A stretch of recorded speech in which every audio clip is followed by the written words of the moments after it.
Hello and very welcome to our EA debates. Today we're talking about reconstructing Europe and in particular looking at the challenges faced by member states.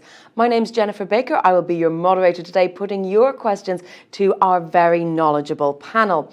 Now, the EU's post-pandemic recovery has to focus on a green recovery, delivering on some of the Commission's aims, and that must lay the foundations for a new understanding of the construction industry, because buildings are responsible for about 40% of the EU's energy consumption and about 36% of greenhouse gas emissions from energy, but only 1% of buildings undergo an energy efficient renovation every year. So we need to see that double. That is the aim, to see a doubling of those renovation rates in the next 10 years and to make sure they yield better and more efficient energy and reduce Europe's greenhouse gas emissions. They're also going to use digitalisation. We're going to talk about all these issues and particularly look at how that's impacting the southern Eastern European states in particular. Joining me to talk about that, I have, as I say, a great high-level panel representing industry and policymakers. So with no further ado, let me introduce to you Fulvia Raffaelli, who is the Head of Unit Construction within DG GROW in the European Commission. We also have Svetlina Penkova, who's an MEP and member of the ITRA and REGI committees within the European Parliament. Csaba Bolibi is a member of the ENVI committee at the Committee of the Regions. Gonzalo Sanchez is a policy officer for circular economy and carbon neutrality in the building sector at the EEB. Domenico Campogrande is general director of the European Construction and Industry Federation, FIAC. And last but not least, Kalin Peshov is vice chairman of the Bulgarian Construction Chamber and chairman of the supervisory board of Glavbolgastroy. Thank you all very much for joining me today and taking the time to discuss what is a big and meaty topic. There's an awful lot of moving parts in the construction industry. Fulvia, let me start with you. Give us your opening thoughts. Tell us a bit about what's happening from the Commission perspective.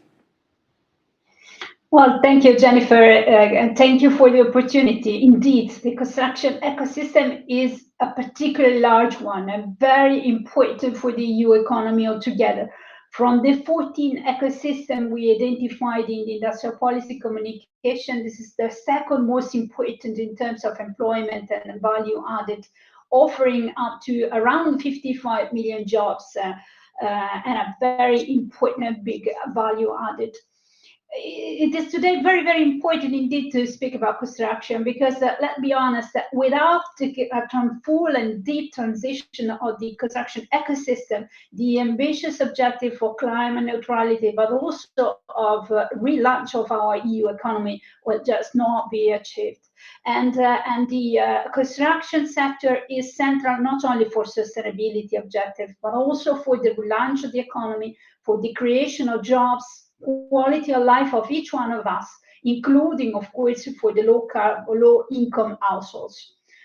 Let me be very clear on this point. President von der Leyen made that very clear that no one has to be left behind. So no European citizens will be left behind. The Commission is assessing, monitoring possible impact closely and put adequate funding in place through, for example, Social Climate Fund and Affordable House Initiative. With the National Recovery and Reform Plans, member states the possibility to really make that happen. And it's a great opportunity for all these different achievements. The Commission stands ready to support the member states and create platforms for the exchange of best practices and see how can we really together use this opportunity to not only decarbonize, but modernize, make that digital and also resilient, prepare for the future, the construction ecosystem altogether. The scene setter has been set with the Fit to 55 package and the Digital Europe Fit for the digital age. Now we're working together with industry stakeholders and member states for drafting together the transition pathways and making those changes really happening. Looking forward to the next intervention. Jennifer, back to you. Thank you very much for setting that out for us. It's a good backgrounder to have as we start our discussion. Svetlina, let me turn to you. Tell us what is the primary focus of the European Parliament at the moment in delivering these packages that Fulvia just mentioned. Thank you, Jennifer. It's a very good to be speaking after Fulvia because she really set up the ground. And I just want to confirm the fact that we're definitely aiming to fulfill the goals of the Green Deal, despite some of the difficulties we faced through COVID, especially when we're speaking about the construction business. It is very important to see that we do acknowledge the fact that the disruption supply chains in the last 18 months had a very strong effect in terms of the increasing of the price of the raw materials that affect very specifically the construction materials in the EU and of course the construction business overall. I wouldn't even dare to make a differentiation here between Central and Eastern Europe and Western Europe because I genuinely think that that effect had been split in all parts and regions of Europe. You've asked me specifically about the focus of the European Parliament. Of course, together with the Commission, the main focus at the moment is the Fit for 55 package.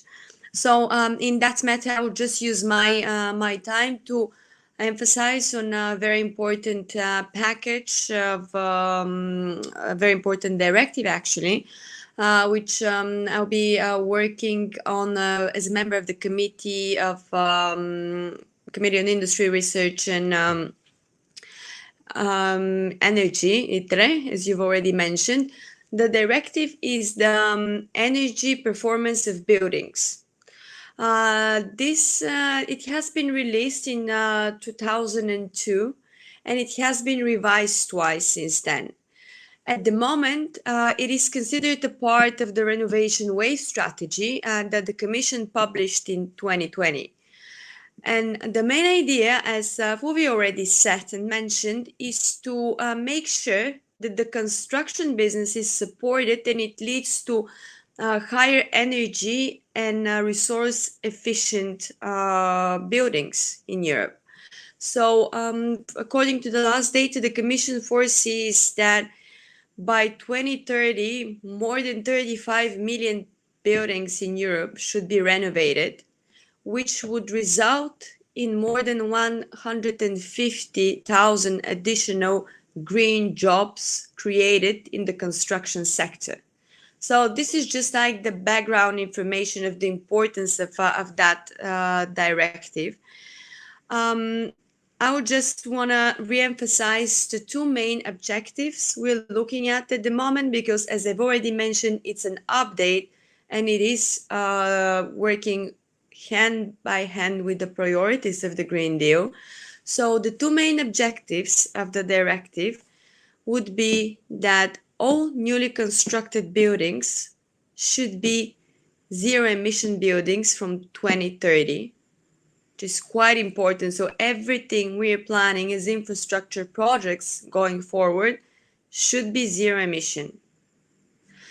The second objective, of course, is for existing buildings where there are standards and specific requirements which are proposed that, for instance, for the worst performing 15% buildings in each of the member states, so the worst energy efficient building, the lowest 15%, should be upgraded at least one energy efficiency class. So they should be upgraded at least from G to F. And here we also have two specific deadlines. When we're speaking about those upgrades, we're speaking for 2027 as a deadline for non-residential buildings and 2030 as a deadline for residential buildings. So I guess this confirms more or less, as I've already mentioned, our main goals and targets, that from 2030, we want to ensure that the sector is support and it is moving in line with our objectives for reducing the greenhouse emissions, for increasing the energy efficiency of the buildings, and of course, reducing the energy bills for households. Thank you. Back to you, Jennifer. Thank you. You've covered a lot there, and I know we will be picking up on some of those points in more detail.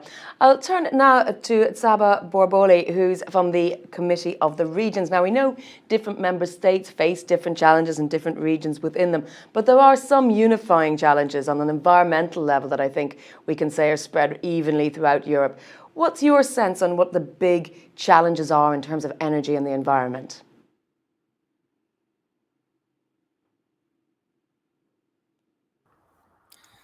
Thank you. Thank you for these opportunities. Uh, Dear Euractiv team, dear participants, thank you for the invitation and for the opportunity to represent today the point of view of the Committee of the Regions regarding the key role of the energy system and energy policies is the transition towards a climate neutral economy through COR opinion and towards a socially fair implementation of the Green Deal. I would like to congratulate for the activities and initiatives regarding this conference and for the committed work by sharing solution information to identify the best long-term vision for the new economic and environment challenges in Europe. In the opinion and the towards in social fair implementation of the Green Deal, we were focused on the social consequences of the green transitions and to offer solutions. Thank you very much, and we appreciate you taking the time and showing your flexible working standards there from a remote space. Gonzalo, let me turn to you. Give me the circular economy and carbon neutral perspective of this. Hi, thank you very much, and thank you very much for inviting me today. It's a pleasure to be here. Well, I would like to highlight a few points in my first intervention, as the European Union is facing a pivotal moment for the economy and the construction sector as a crucial role in this. And I want to repeat that I don't want to repeat the environmental impact that the construction sector has, as was mentioned before, but I would like to highlight that if the drive for a sustainable sector is not achieved, neither is a decarbonized Europe. And there is a lot of issues to consider in the discussions, and as mentioned, I would like to focus in two of them. The CO2 emissions generated by the sector and the supply chain of construction materials. Firstly, we need to be conscious that we don't have endless materials resources. And secondly, we have a maximum of CO2 emissions to be generated if we don't want to exceed the carbon budget. So therefore, we have limits to comply. And the recovery plans are the opportunity to pave the way for this change. And for this purpose, we have to work on making a whole like carbon and circular approaches the norm in buildings to reduce the operational and embody CO2 emissions and the consumption of raw materials. These two perspectives should be part of the policy approach, mainly in the EPBD and the CBR, and should be implemented through the renovation wave and the renovation plans. And well, in the current situation, the construction sector continues thinking in a linear way, extracting materials, processing and consuming them, and disposing of them. And we need to think about the alternative, proposing another business model. And if we still think linearly, we will have supply problems, high prices, and difficulties to build new buildings. We have to propose alternative that provides answers to create new jobs, which must be environmental and sustainable. And in that sense, focusing on renovations against new buildings, the promotion of circularity, and the carbon approach are assets of big potential that has not been adequately developed in Europe so far. Currently, we have an historical opportunity to begin this change using the recovery funds and the renovation wave. And for this, we also need a clear political commitment to facilitate this change. So I will leave it here and looking forward to continue the discussions. Thank you. Domenico, representing the industry side, I mean, there's a lot of pressure going to be put on the construction sector to deliver all these very lofty and admirable aims. What's your perspective? Thank you very much. Good afternoon to everyone. First of all, please allow me to say a few words about FIEG, because maybe not all of the participants know what FIEG is. It's an umbrella organization representing 32 national member federations from 27 different countries. And BCC, the Bulgarian Building Construction Chamber, is one of our main member. And it's good to see such an important member from Central and Eastern Europe active in a European organization. We represent construction companies of all sizes, so not only the big ones, but also the very small ones, and doing all kinds of construction activity, so from renovation to works to very large infrastructure works. And we are also recognized as social partner at European level. I think this is important. What I could say at this stage is that construction is certainly a very important sector. It was mentioned by Fulvio Raffaelli. It represents almost 10% of the EU GDP, but it is also a very fragmented sector, not only because it is made up mainly by very small companies, but also if we look at what's happening in Brussels, there are more than 50 European organizations who have a connection, a link with the construction activity, which makes the overall weight of our ecosystem, as it is called now, sometimes relatively lower than other industrial sector. This was the case until recently, but now, as was said, with the new priorities, especially in the environment part, they have put our ecosystem really at a central point with an extremely important role to play in the achievement of these main objectives. And at this stage, I just would like maybe to highlight 3 points that we can develop further in the discussion, but I think they are important in this respect. Is first of all that the new policies, whether on the environment part or also as regards digitalisation, they will imply a much stronger cooperation between the different stakeholders along the value chain. So this is something that we need to address also at the different level between the designer, the material producers, the builders that we represent, the clients as well. This is the first point. Second point is that we have in front of us a unique opportunity, because with the environmental policies and digitalization, in addition to bringing a lot of activity for our companies, they also provide an opportunity as a sector to attract more young people and women, because we're a sector which has in general a not very good reputation. And with these new policies, we believe that we can play really a stronger role also in attracting younger people to our sector. And this is also a link to the third point that I would like to make, is that it's good to have this perspective inside, but you need also to give the companies the possibility to answer this increasing demand. And at the moment, companies all over Europe are facing difficulties in finding workers with the right skills.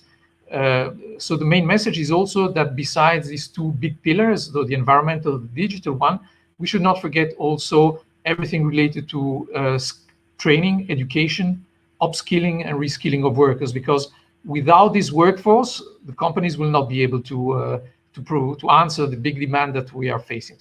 For the moment, I will stop here, and we'll certainly be able to develop these topics later on in the discussion. Thank you very much indeed. We are going to mention those upskilling and skilled labour questions later on as well. Colin, let me come to you. Obviously, Domenico there has trailed you by mentioning already the BCC and, of course, Glav Bulgar's story behind today's event. Why is it so important to you that we talk about this now? Thank you very much. And it's not easy to speak after all the high-level speakers and visionaries we just had, but I'll try anyway. Protecting the nature is a way of securing our survival. And sooner we understand that, the better will be the outcome of all the efforts we are doing to keep the planet. I mean, it's not like we are protecting just the trees or the lakes or whatever. We are just ensuring that the place we live and the place next generation will live will stay clean, and we'll be able to survive here. There is a Latin saying, ad astra per aspera, which means something like through hardship reach the stars.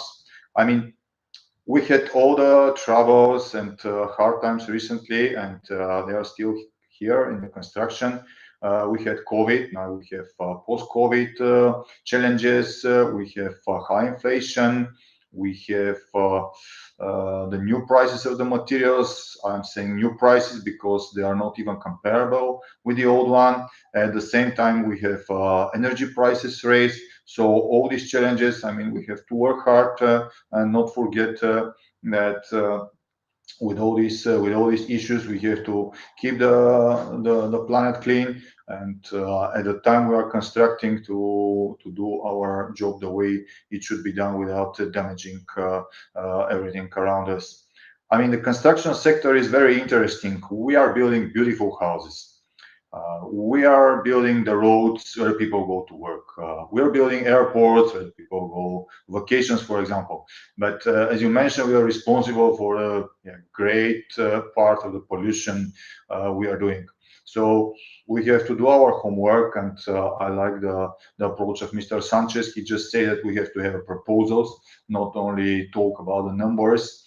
And yeah, there are many things we definitely have to do. The circular economy, using the construction waste to work again as a construction material, producing electricity from the nature resources as air and sun and whatever. It's definitely we have to do this in order to secure our survival. Thank you. Thank you very much. Fulvia, you heard there, particularly from the industry side, about the need for there to be a lot of joined up thinking all along the various points of the supply chain when it comes to delivering on the objectives. How do you involve all the different stakeholders into a complex policy discussion like this? For example, before and after construction, conceptualizing, planning, all these different stages that go into it. Indeed, Jennifer, this is a big challenge in an ecosystem as the one of construction, where, as said Domenico and Fiek, the number of small, medium enterprises is enormous, and also the different actors that are involved into the ecosystem are very different from each other. The challenge is really to connect and to inflate, let's say, in the ecosystem, the concept of life cycle, because we need to start thinking from the very beginning, actually before entering into the works. We need to design not only the new buildings, but also the renovation works in a way that keep in mind the challenges ahead of us. And for doing that, we need indeed, as already referred to, clear ideas of where we go, and then workforce that is in the position to advise also the contractors, to advise the tenants, to advise the user, the inhabitants about the best way to deliver these objectives. And with the transition pathways, this exercise has been launched in the last industrial policy communication. We intend to create a platform for designing, together with the stakeholders and the member states, a pathways that would really make this transition happening. We published just before Christmas break on the 15th of December a staff working document that is actually mapping the different initiatives already ongoing, and ask actually contribution to all of you to identify where the gaps are, where we can still we need new initiatives, where the synergies among the different opportunities, initiatives can be strengthened, but also to give visibility to the different actors and commitments that are already ongoing. There is a lot going on down there. Industry is very committed, as well as many member states that in their recovery plans actually made of construction, and that's particularly true for the southern countries, a big priority for the recovery plans. So the transition pathway is actually open for a consultation at the end of February. I take the opportunity to really invite you all to participate into the public opinion consultation.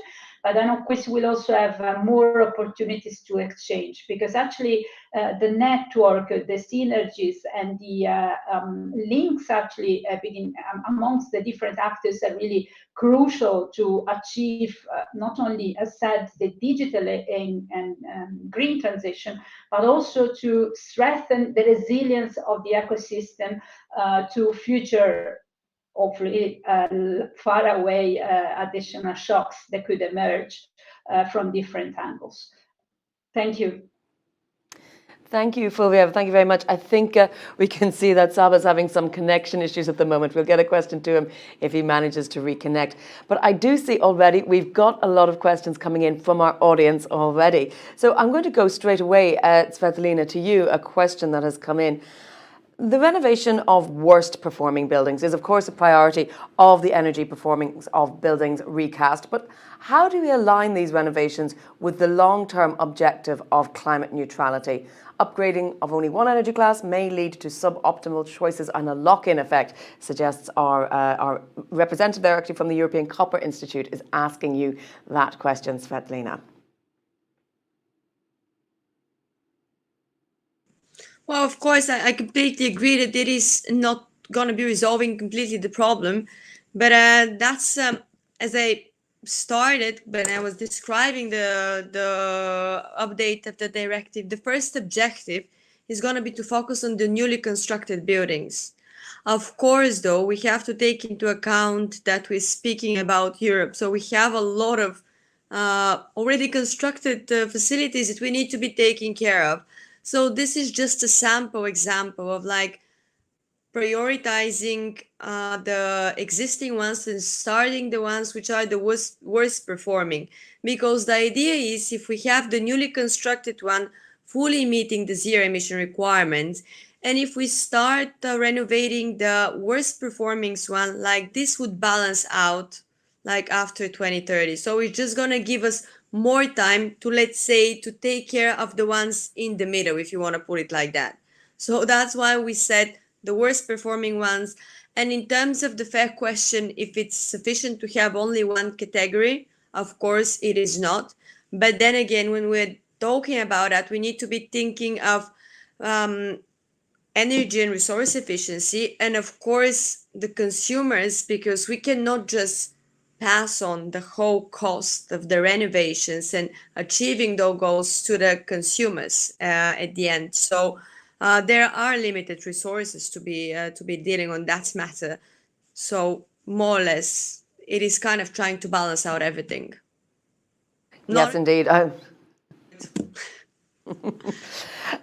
Saba, let me come to you. I know you're interested in the involvement of local and regional authorities. Tell me a bit more about how you see their role in terms of delivering on the Fit for 55 package, the reduction, the Green Deal, and all of these other EU-level objectives. As I mentioned in the introduction part, we were focused on the special consequences of the green transition and the offer solutions. The fact of setting a carbon price for the building and the transport sectors within the ETS mechanism will cause an increase in the price for fossil fuels, which will have significant social and distribution impacts that may disproportionately affect vulnerable householders, vulnerable microenterprises, and vulnerable transport users who spend a larger part of their incomes on the energy and transport, and who in certain regions do not have access to alternative affordable mobility and transport solutions. Such impacts on vulnerable groups differ not only between member states but also between regions, and price impacts are likely to be felt more strongly in the member states, regions, and populations with lower average income in less developed regions. Most of the measures needed to achieve climate goals have a specific territorial dimension, and local and regional authorities are the best placed to access the necessary policies on the local level. In the light of the new measure changes in the energy market, discussion need to be made within the responsible institutions on the energy strategy, the National Integrated Energy Plan, on the amendment of the energy law, and the other protection of the vulnerable consumers. In Romania, the general increase of price on the energy market has mainly affected consumers, but also suppliers, many of whom are in difficult financial situation. There are regions in Europe where firewood is used for heating and cooking, not as a part of luxury lifestyle, but as a sign of poverty.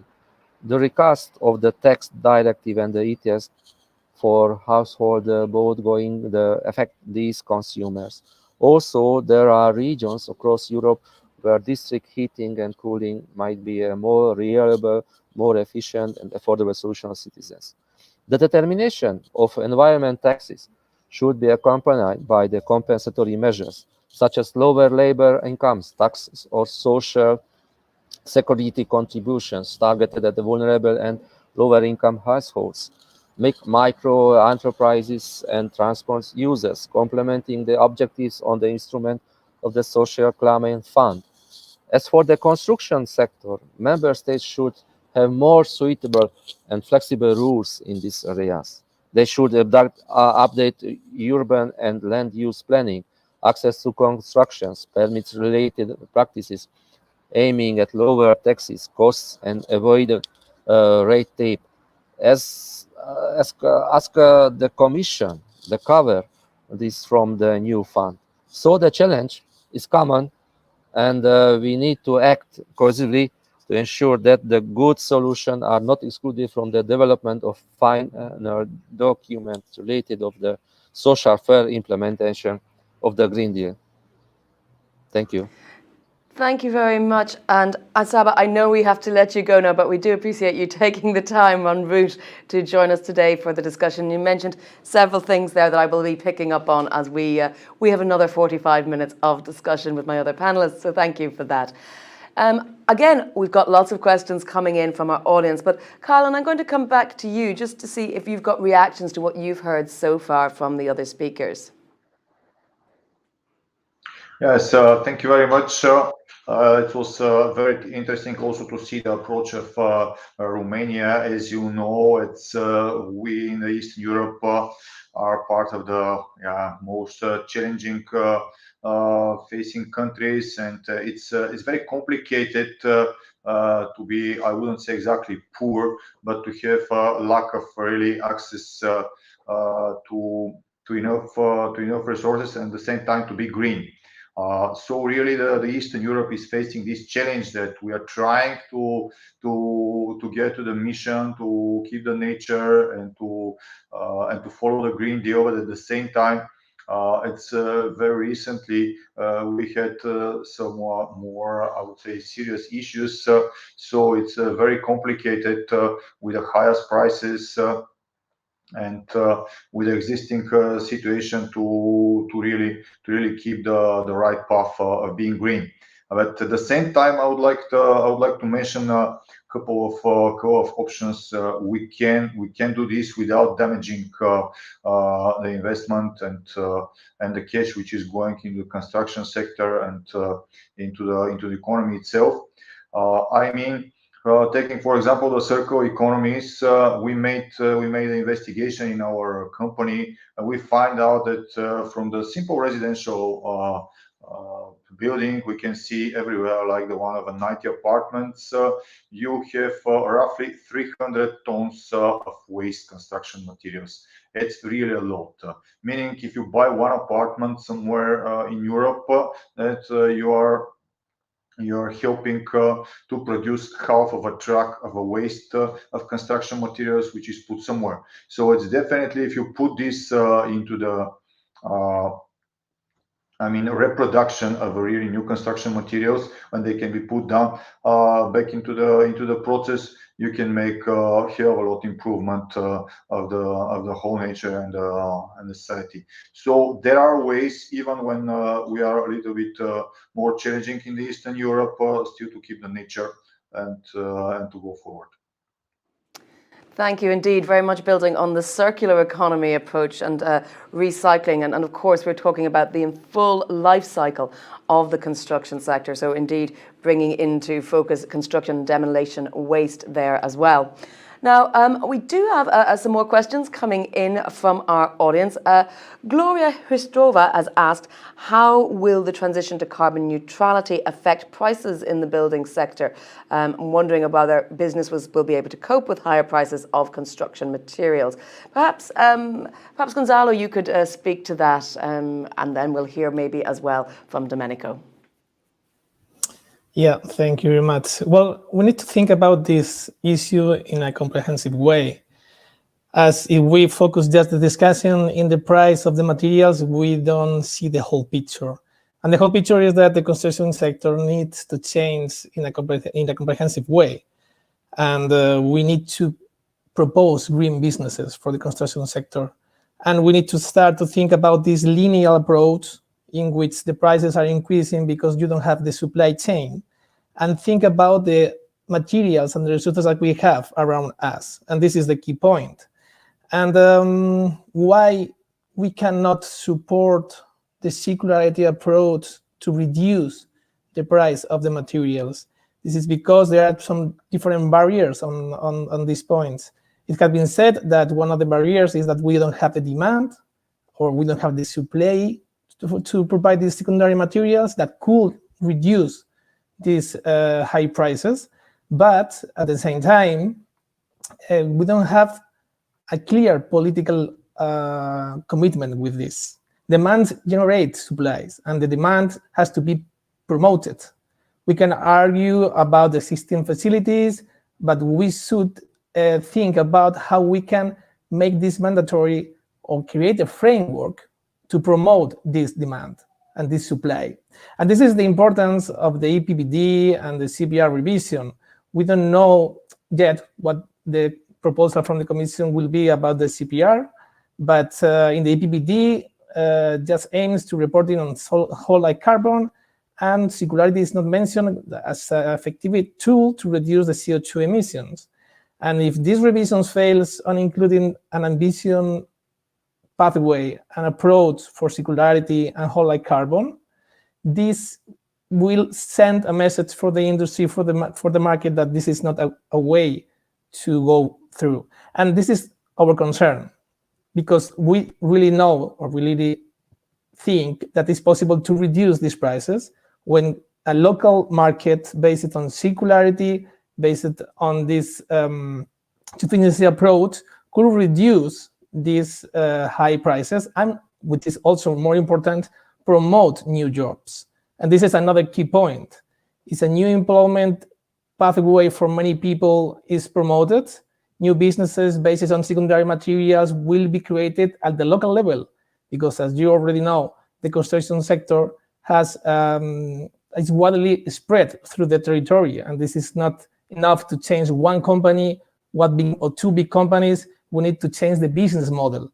And based on this approach on circularity, based on this local engagement of companies and users, with this clear vision and pathway done from the political approach, is the way to reduce these prices in the medium term. But if we're still thinking about this linear economy, we don't see that these prices will be increased in the short time. Domenico, I'm really keen to hear your perspective on this as well. So if you can address the same topic from your side. Yes, I think there are two aspects in the question in relation to prices. If we look at the current situation, we see indeed an strong increase in prices of material products, which are partly due also still to the COVID pandemic, to the supply chains, and to the increased demand. This is one part of the equation. The other part is related to what was just mentioned by the previous intervention. So changing the business model and going from a linear to a more circular approach. And in this respect, I would like to underline one issue which is really of concern, which is the framework, the legislative framework, which is around this. And I will give you just one practical example. We had a feedback from our Swedish colleague that a limestone quarry in Sweden had to be closed down because of the environmental legislation, which is fine. The problem is that this quarry was providing almost 70% of the cement that is used in Sweden. So we're talking here about a local production. And now, because of this situation, where does the Swedish construction industry will take the cement that it needs? Will it need to be imported from China or from other parts? So here, just this example to illustrate that the framework is playing a key role also in facilitating the implementation of a more circular approach. And in this respect, I would like to thank especially Fulvia Raffaelli and her team in the construction unit, because they are sitting in a central role where they are our main contact point for the different parts of the Commission which are dealing with the environmental, the social part, and other aspects. And this is where really we need, in cooperation with the industry, together with the Commission, to ensure that the legislative framework is a coherent one and allows precisely what was said, to have this change in the business model from a linear to a more circular. At the moment, we still have some incoherences between the different perspectives, different legislative frameworks. They lead also to increased costs, and this has to be addressed. And I think the approach that the construction unit from DG GROW has introduced is good, a dialogue between the legislator and the industry. Well, Fulvia, I'm going to come back to you there to react to that. And we have some questions coming in from our audience as well on nearly zero energy buildings. But I'll let you react first to what you've heard so far. Thank you, Jennifer, and thank you to all the panelists. Yes, we are a bit we're strongly convinced of this life cycle approach and the fact of connecting all the different dots, because there are many initiatives at the moment at the EU level, at the national level, even very often at the local level, affecting the construction ecosystem. And we need to connect the dots and to really facilitate the synergies and eliminating any barrier. I'm very much with Gonzalo, with the EB, on the fact that the construction sector can also stimulate a demand for more circular approach. We've been working already, through creating, let's say, improving the quality of the construction demolition waste with the view to support an emerging market for this secondary raw material. And we will, I can confirm, we're working on the construction product regulation, and we will incorporate into that regulation ways of promoting actually the uptaking of recycled material, fully aligned with the work that colleagues are doing on the sustainable product initiatives. It is, and we are very much in line with what has been said before. We believe that let's say construction can also stimulate the demand, and more sustainable construction products are a key enabler to get to more sustainable built environment. Of course, they're not the only ingredient, because you don't only need sustainable construction products, you also need a design and also an infrastructure that would allow the maximizing and minimizing actually the impact that the use phase, and then afterwards a clear way of promoting the data sharing across the life cycle to facilitate the right decision at the right moment. This is also why the digitalization of data is so important, to really make each one of the decisions that are taken across the life cycle of a building in the most informed way, with the aim to minimize the environmental impact and maximize the efficiency in the use of resources. So digital logbooks are also one of our projects on which we're working very intensively. Together with the colleagues actually working on the EPBD, and with the view to connect all the data which are produced across the value chain and making them available for informed decisions all across the life cycle. So looking forward indeed to work more and to connect more dots. Well, thank you for that. I have a question that you might be well placed to answer, and Colin as well, I think. Thomas Trubacik, Buildings for Chance, is saying, do you think that it's feasible to have the same standard for new constructions as for renovations, as proposed by the Commission, within the nearly zero energy buildings till 2030 and then zero energy buildings after that? He is suggesting that this might lower the overall ambitions, because for a new build to make the standard accessible for more difficult renovations as well. It's something that it's trying to marry up two different areas. What are your thoughts on that, Fulvia? We'll see. I mean, the discussion is now ongoing among the co-legislators. So we're, of course, listening to Council and Parliament on this one. But I think it's important to have a common objective that can be pursued at different levels in renovation or in the construction of new buildings. But the ambition should remain the same. That's the signal that the Commission wanted to give at the time of the adoption of the proposal. Then, of course, we will listen to the co-legislator, and we're following that very closely. But I think from our perspective, that was the important message to give, is that the ambitions really has to be maximum either for new buildings or for renovation. Don't forget the 75% of the buildings in Europe today are to be renewed. I mean, they are underperforming in terms of energy efficiency. So we can't really abandon that. We need to really push the two, so the building stocks, the existing one, and not only concentrating on the new one. So I think that's the message we want to give through the renovation wave, and now through the energy performance building directive. We need really to maximize the ambitions and the goals at the two stages, although being, of course, very different processes. Thank you. Gonzalez, I think you wanted to add something on this point as well. Yeah, well, it was just a quick remark on the previous discussion, because what I would like to highlight, I mean, I agreed with some of the states that Flavia said, but we need to be conscious that there is no European policies that make circularity mandatory. It's still promotion, it's still something to support, but this is not included in the law. And why should I build using secondary materials if there is not clear legislative and political commitment to do so, if it's not mandatory? And why should I invest on this? This is the point. We do not have a clear pathway to promote the circularity in the core of the European policies. And this is why it's important, the CPPD revision and the CPR revision, because we need to send a clear message on this.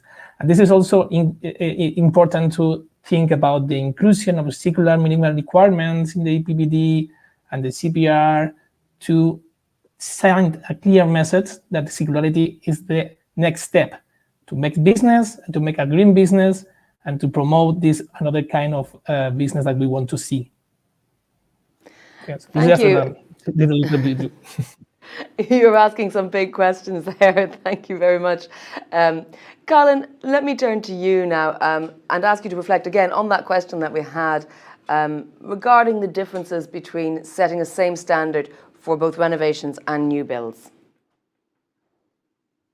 Yeah, thank you. First of all, I would like to jump to the previous one, that that's not only a problem of the political will and to putting really pressure, the weight of the recycling of the construction materials, but it's also a problem of communication between the society with the investors as well. Because, for example, we are trying to put in place in Bulgaria a factory for recycling of the construction materials, from garbage, really renewable materials, but it's very difficult because the communication with the society is missing completely, and then no one agrees to have such a factory in his area. You face all the small municipalities, those bigger ones, they just don't want to have it close to them or there. So it's kind of, we really like it. It's very important for us, but no one wants to see such a factory close to him or near his home or whatever, which jeopardize the whole idea. I mean, even if someone wants to invest and you find the resources or whatever, at the end of the day, it's really complicated to obtain a place for such investment in the circular economy. And the second question about the different standards between the new and the renovated buildings, it's as been mentioned previously, like 70% of the buildings in Europe, they don't cover the requirements for energy efficiency. So definitely the standards has to comply, and that difference and and to make for whatever investors or clients or construction companies or state to make the process simpler and to empower the investments in that to go smoothly. Domenico, your thoughts, please. I think I just would like to comment briefly to what was said earlier, where it was said that there needs to be more, let's say, legislative prescriptions in order to ensure that everything is implemented. I don't think that everything needs to be done through legislation.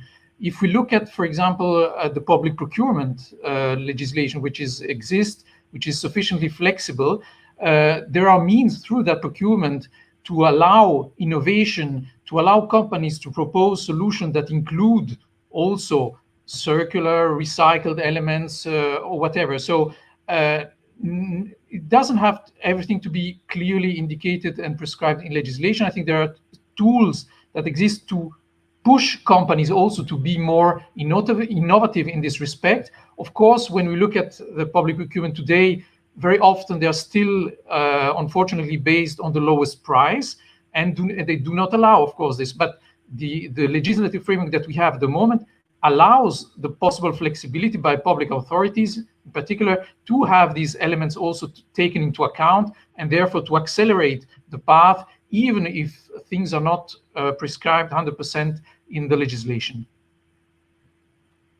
Thank you, Domenico. We have another, it's a comment really, and in some ways as well as a question from Céline Carré, saying that geopolitics is suddenly getting closer to the energy transition, and at the root of our dependencies are systemic inefficiencies. Isn't the Fit for 55 our last real chance to anchor the energy efficiency first principle as a driver for the overall energy transition, in particular for new build and renovation? Svetlina, how important do you think this moment is in terms of what Céline is suggesting there? And are we really struggling with these systemic inefficiencies as she describes them? So I was actually wanted to intervene in the discussion so far, and I think Celine's question is bringing up to what I wanted to say in terms of that. So just a step back from what my colleagues already said on the panel, because everyone touched upon a bit on the new production models, more or less, like the transformation to new ways of how we produce construction materials, so we're not dependent on some of the, I think she's mentioning the geopolitical dependencies as well, in terms of depending on exports, because what we've seen now in the COVID crisis had proven, and it was a clear sign for Europe, then we either should try to sustain our competitiveness together with the climate goals, which is quite important the way we do that.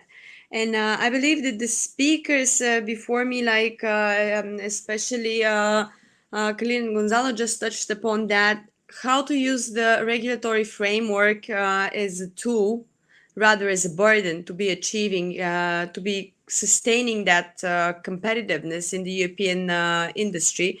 And I genuinely believe this is a very important aspect when we're planning how to do and how to move forward, simply because what the regulators are trying to do now, we're trying to create a framework which more or less protects European companies to a certain extent in terms of rewarding the ones who are willing to undergo that transformation in the upcoming years and to be less carbon intensive.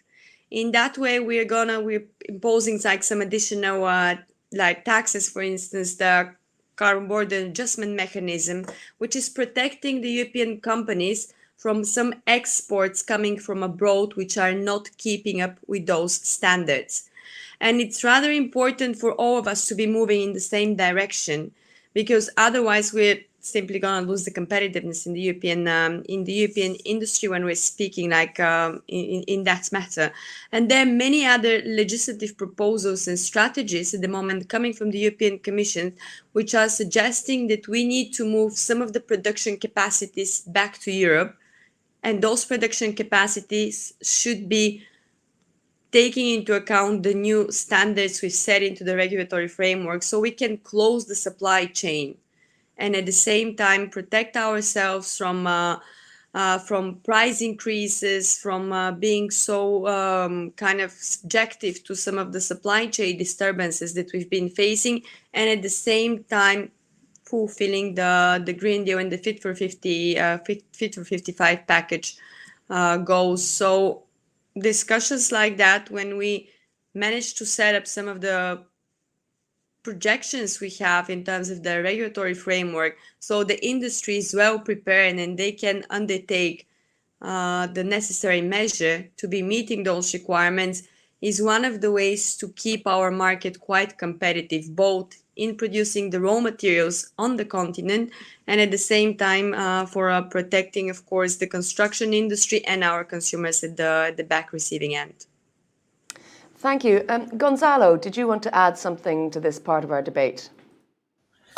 Yes, thank you very much. Well, just a quick remark on one of the key points in the discussion now. Because if we were in a normal situation, we could be less ambitious on the political level. But we have the recovery plans and we have the renovation wave will be implemented in the following years. And this is an historical moment for take this opportunity. Furthermore, we have to also to achieve this objective for the Fit for 55. And this opportunity to make a change based on the policy approach and the investment is one in life. And this is a moment to take this opportunity. If we don't do it, we will back to the way that we worked before the pandemic, and the renovation ways we will not have the impact that we want. And beyond that, of course, this change should be progressive. We don't want to burden the market, but we want to start working on this. And for the start on this, you have to set targets on circularity, set targets on whole life carbon, but more ambitious, just to start to work on this. And there is not any requirements on circularity in any law and in the renovation wave. And this is an opportunity that we don't have to waste in the following years, because it's not the same situation as usual. And we have to be aware of that. Thank you. Colin, let me turn to you. We have another question coming in, or comment as well, from Paul Brannan, saying that new build and renovating the existing building stock are both very important to reducing energy use via better insulation. But the materials we use must not contain large amounts of embedded carbon. Otherwise, do we take 2 steps forward and 1 step back? He's asking whether speakers agree with that. Fulvia, I see you're nodding. Colin, what's your thoughts? Yeah, it has a couple of sides, this question that really renovating buildings and the materials we use there have to be chosen very carefully, and we have to see in which way, what kind of damages at the end of the day we put in the nature. So at the moment we are participating in a program of Horizon 2030, when we try to partner with some universities all around the Central Europe, and we're looking for really new construction materials, which to be put in the future insulation and in the refurbishment of the old buildings all over Europe. So it's very important. Also, I know that the construction, the engineers, it's not an interesting point, and we are not people who talk too much, but we really have to hear the engineers who are working on the process, and if they can find the new materials, which is a completely new approach, it's not a linear, it's just changing the system, then we can save the CO2 and or other damages just by inventing something better. And at the time we have in the next 5, 10 or 15 years to be used for that as well. Thank you. And Colin, a specific question to you then as well, as a follow-up. Gloria Histrova has asked about specific challenges in Bulgaria, since we do have you. The Bulgarian business has asked for a price indexation for large infrastructure projects funded by European programs. How are the negotiations going with the Ministry of Regional Development, she wants to know? Yeah, thank you very much. First of all, I would like not really to defend, but to explain why the construction industry is asking for those questions. there is a huge gap between the increasing of the cost of the construction and the price the construction is paid by all type of client, no matter public and private or etc. If we look at the change, I mean, of the prices, then in a metal, we are talking about 100% for 1.5 year. We are talking about 40% of some other important materials. At the same time, we put a change, the significant extreme change of the energy prices, which are also very important. If we take a look at the structure of the cost of the infrastructure, for example, there is a huge link with the petrol project, we call it products. Sorry, because all the trucks and equipment and machinery, they work with petrol, and on the top of it, the asphalt itself has a lot of petrol component at the cost structure. So there is a gap between that, and someone has to cover this gap. I mean, it's not that the construction sector is fighting for a profit itself, and it has to be definitely understood. It's just the availability to deliver a product at the end of the day, the product with the right at the only possible quality and that availability. So we are working on that issue with the Ministry of Regional Development in Bulgaria. But from one side, it's not very easy, because if you start working on each contract, it's required a huge amount of resources from the state and from the people working in the ministry. And from the other side, if you put just flat numbers increasing of the percentage, like high construction or just infrastructure construction, it's probably not fair, and it won't be treated well. So the talks are going slowly, which we would definitely like to have them faster, because the time is running and we are working, and the two components of not increasing but following the price of the construction materials with the price of the product, and at the same time paying on time, which is very important, not to threaten the liquidity of the construction sector. They are very important, and we hope that the Ministry of Regional Development will understand us. Thank you very much for responding to that very specific question. Since we are talking about liquidity and numbers, Fulvia, let me ask you in a general sense, what is the role that can be played by the EU Recovery and Resilience Facility? It's a unique opportunity. What is the importance of it? Well, we said this is an accelerator, and I think it's worth. I mean, it looks like obvious, but I think it's important to recall that this plan comes, of course, from the sanitary crisis, so it's due to the actually disruptive effect of the COVID all across member states and the world in bigger terms. This has been really affecting millions of us, and this has remained, unfortunately, remains a big drama that we've been facing. And the idea is actually to transform that a crisis is an accelerator for the transition. It's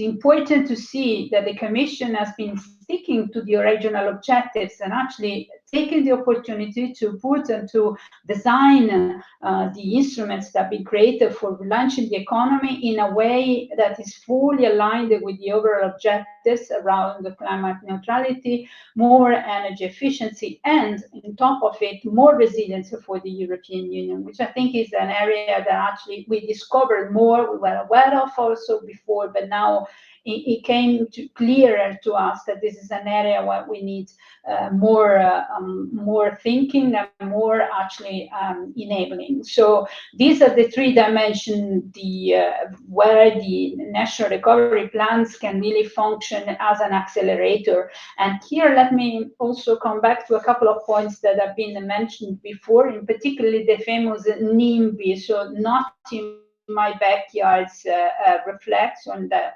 actually we see in many different member states, region and local authorities. We're saying we all nice for and in favor of circularity, but when it comes to putting the recycling plants in my countries, then reactions are much less favorable than in abstract terms. We need actually to involve the citizenship. We need to involve the territorial authorities. We need to involve more the local actors, and to make it very evident to all of these different actors that this a more circular approach, a more resilient approach, is actually producing a lot of jobs and creating opportunities for areas that maybe needs actually relaunching from an economic perspective, to do it in a way that is in line also with the objectives. I think it has been said before, we have no intention to accelerate the economy and then to face in maybe 10 years' time a new big environmental crisis. The objective is to really use the opportunities of the reacceleration of the economy to also go through the transition towards a greener and digital economy, and fair for all the citizens, European citizens, but also in bigger terms for a fair access to resources. Circularity indeed is an approach that marries this together, because on one sense it saves, or it makes a better use of the scarce resources we have at a planetary level. It creates jobs, and on a local level, because recycling is only happening, and particularly for construction demolition waste, where the size and the volume of those waste actually make the distance very, the transport and the distance very relevant, also in terms of economy of scale. So it creates local jobs, and it does actually reinforce the resilience by making the continent less dependent from third countries. So really not only a win-win, but win-win-win situation. Thank you. Indeed, we do try to find the silver lining of this horrible pandemic, and there are some wins, as you say, to be had. Svetlana, your reflections on that as well, the role of the RRF that is as a once in a, if you like, once in a generational chance at this point coming out of the pandemic. So first of all, the purpose of the Recovery and Resilience Facility was, of course, to support the recovery after COVID, but at the same time, it was also to support the green transition. Simply because this was one of our main priorities when we're discussing, when we're setting up the new agenda for the European Parliament, for the European Commission in 2019. Unfortunately, due to COVID, we had to change a bit the pieces in the agenda. However, with the Recovery and Resilience Facility, we are still trying to get both of those processes going together, recover and support the transition. And you could even see that in the numbers, because you've asked me, how do you think specifically this could contribute and support the sector, like everything we're speaking about? When you look at the ambition and like the criteria that were set up in this facility, the criteria for the member states to submit their recovery and resilience plans in order to be able to receive the additional funding, one of the main one was that at least 30% of the funding received by each one of the member states should go into green projects. So it's like almost half of the amount of the support financing should be dedicated to green projects. Of course, everything we've been discussing today more or less falls into that criteria. So a sufficient amount of the unprecedented amount that's given to the member states, a sufficient portion of that is going to be dedicated to green transition projects. And I think the construction business the construction industry, in terms of like the new lower energy efficiency buildings and renovation of the existing ones, completely fills into that criteria and that gap. So a lot of those projects could be financed and support through the RRF. So I think it's just a matter of strategic planning of the member states to be achieving that. Well, thank you very much. As you mentioned, green, I see that Elizabeth Hoofer has asked what everyone would define as green on the panel. But we are at the very end point of our discussions, and I know we haven't had a chance to get to all those questions. So I will ask each of you for just one sentence or one moment to wrap up your thoughts. Gonzalo, let me start with you for your final thought. Okay, thank you. Well, just to mention that, we need to include circularity as the effective tool to reduce the embodied emissions and the CO2 emissions in the buildings. And we need to think about that, like we consider renovation passport, smart witnesses of buildings in the PPT, and boost this idea and this change. And we have to take the opportunity that the recovery plans and the renovation waves bring us to transform the construction sector in an economic field for promoting social and environmental thriving. It's time to walk the talk and include the whole life carbon and circularity approaches effectively at the core of the change and the policy framework to open new sustainable economic opportunities for all, ensuring a decarbonized built environment by 2030. Thank you. It's more than one sentence, but I like walk the talk as a way to leave it. Domenico, your final thought, please. Thank you. Maybe two short final thoughts. The first one is the one that I said at the very beginning. So it's very nice to focus on environment and circularity and all these technical aspects. But don't forget that if you want companies to do the job, they need people to do the job. And therefore, the investment, similar efforts in training education will be crucial. I just would like to underline this. And the second message is we haven't addressed it, but we shouldn't forget the crucial role that will be played by the taxonomy on sustainable finance that is working on defining some criteria to determine which investment will not be considered as sustainable. And we should not forget that the clients, the financial institution, will use this taxonomy to provide funding, financing, and therefore it will play a crucial role also in the implementation of these ambitious objectives. Thank you. Svetlana, your final sentence. I know it gets harder as we go along as people make their wrap-up remarks.